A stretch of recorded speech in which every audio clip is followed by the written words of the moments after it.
Bismillahirrahmanirrahim. Assalamualaikum warahmatullahi wabarakatuh.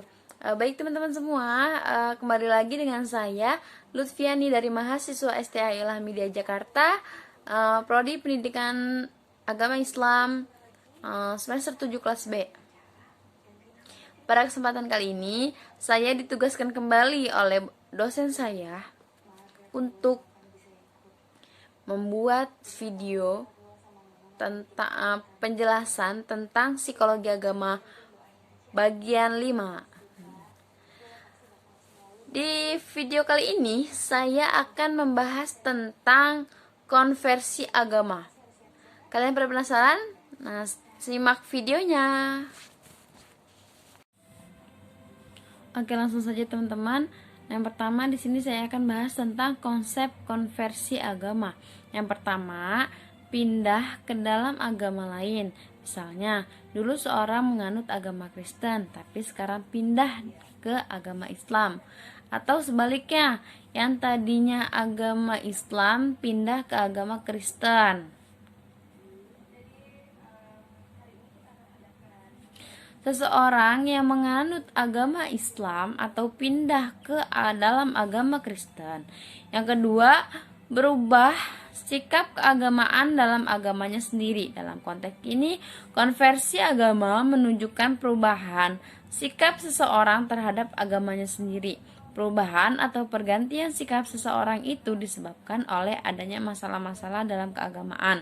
Hal ini menunjukkan peningkatannya di dalam pemahaman atau pengalaman seseorang terhadap agamanya.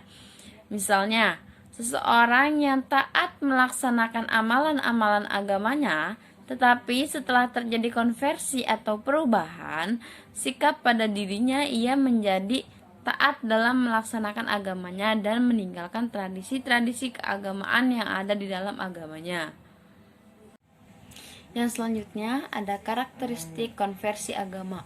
Yang pertama, terjadinya perubahan arah pandangan hidup atau keyakinan seseorang terhadap agama yang diyakininya, sehingga ia merubah pandangan hidupnya dengan cara pindah ke agama yang baru. Yang kedua, terjadinya perubahan pandangan atau paham-paham keagamaan dalam agama yang dianutnya.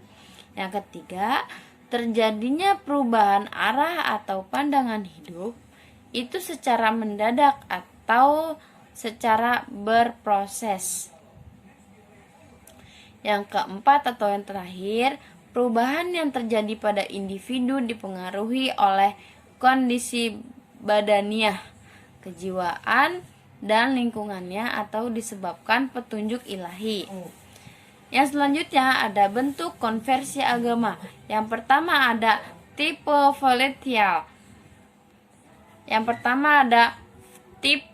volitional atau perubahan bertahap. Konversi agama tipe ini terjadi melalui proses di mana individu berusaha berubah kebiasaan-kebiasaan yang dilakukannya secara berangsur-angsur untuk merubah sistem kepercayaan seseorang agar tidak sukar karena termasuk ke dalam pranata primer. Yang kedua ada tipe self surrender atau perubahan drastis. Konversi agama tipe ini terjadi secara tiba-tiba. Biasanya, perubahan sikap keagamaan tipe self-surrender tidak melalui proses yang lama atau panjang. Bisa saja terjadi dengan seketika, baik proses perubahan sikap individu terhadap agama orang lain maupun perubahan sikap individu terhadap masalah-masalah yang terdapat dalam agamanya tersebut. Pembahasan yang selanjutnya ada faktor pendorong terjadinya konversi agama. Yang pertama, faktor kepribadian. Tipe kepribadian penyedih sering dilanda konflik atau frustasi yang dapat menimbulkan keraguan-keraguan, kebingungan, was-was, dan kebimbangan jiwa yang mendalam seperti mengasingkan diri atau uzlah, petapa bahkan konflik jiwa ini bisa menyebabkan terjadinya konversi beragama bagi pelakunya. Yang kedua, ada faktor pembawaan. Anak sulung dan anak bungsu biasanya tidak mengalami tekanan batin.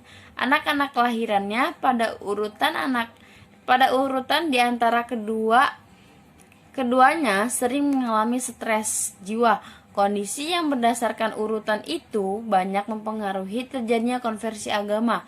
Dalam diri individu selalu terjadi bertentangan batin. Misalnya pertengkaran antara baik dan buruk, cinta dan benci, dan sebagainya. Faktor-faktor ini turut pula terjadi konversi agama pada individu.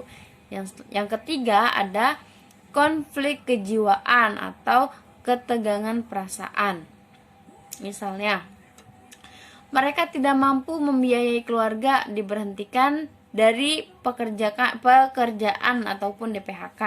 Dan ada juga karena faktor keretakan keluarga, diusir oleh keluarganya. Yang kedua, ada faktor keluarga atau faktor ekstern. Faktor keluarga, keretakan keluarga atau tidak serasian, berlainan agama, kesepian, kesulitan seksual, kurang mendapat pengakuan kerabat dan lainnya. Penyalurannya dengan cara minuman keras, berandalan, berjudi, berkelahi, bahkan perbuatan-perbuatan yang membawa mereka kepada konversi agama. Yang selanjutnya, lingkungan tempat tinggal. Seorang yang tinggal di lingkungan yang baru atau belum dikenalnya, ia merasa hidup sendiri dan tidak ada teman atau kenalan, sehingga ia merasa kesepian. Selain itu, lingkungan tempat bekerja individu berpengaruh terhadap jiwa dan kinerjanya. Apalagi karyawan yang bekerja pada pimpinan yang berbeda agama. Penyebabnya, karyawan bersangkutan tidak tenang, gelisah, dan resah. Yang selanjutnya ada perubahan status dan peranan. Misalnya, terjadinya perceraian dalam sebuah keluarga, dikeluarkan dari sekolah ataupun perkumpulan dan sebagainya. Perubahan status dan peranan itu dapat memicu timbulnya konflik kejiwaan pada individu bersangkutan. Di satu sisi, kondisi kejiwaan seperti itu menjadikan individu dan broken home. Yang selanjutnya, percampuran agama dan tradisi masyarakat. Percampuran antara agama dan tradisi masyarakat akan menimbulkan keraguan-keraguan atau kebingungan seseorang terhadap kebenaran agama yang dianutnya selama ini, dan untuk menyelesaikan masalah yang dihadapinya, akhirnya mereka melakukan konversi agama. Kemudian ada faktor kemiskinan. Kondisi sosial ekonomi masyarakat yang lemah akan menimbulkan dampak negatif dalam hidup dan kehidupannya. Dan bila perasaan kemiskinan itu merasuk ke dalam jiwa dan kehidupannya, niscaya akan muncul konflik jiwa dalam dirinya, ya. Pembahasan selanjutnya ada proses konversi agama.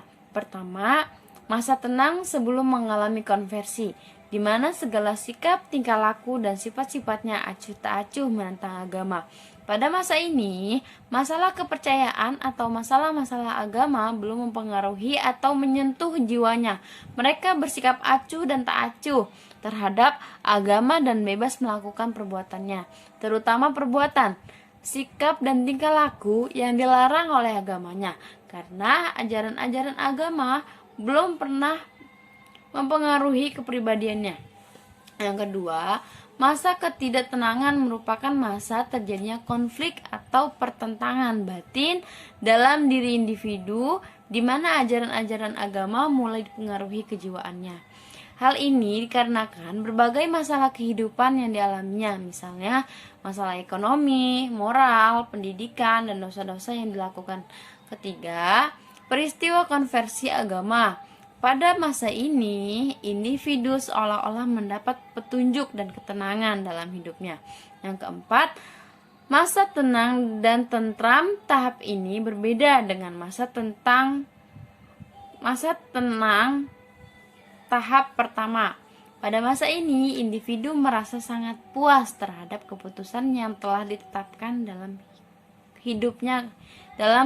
kehidupannya. Yang kelima, masa ekspresi konversi agama dalam hidup individu, yaitu masa pengungkapan konversi agama dalam bentuk tindak tanduk kelakuan, sikap dan perbuatan seluruh jalan hidupnya berubah atau mengikuti aturan-aturan yang diajarkan oleh agamanya.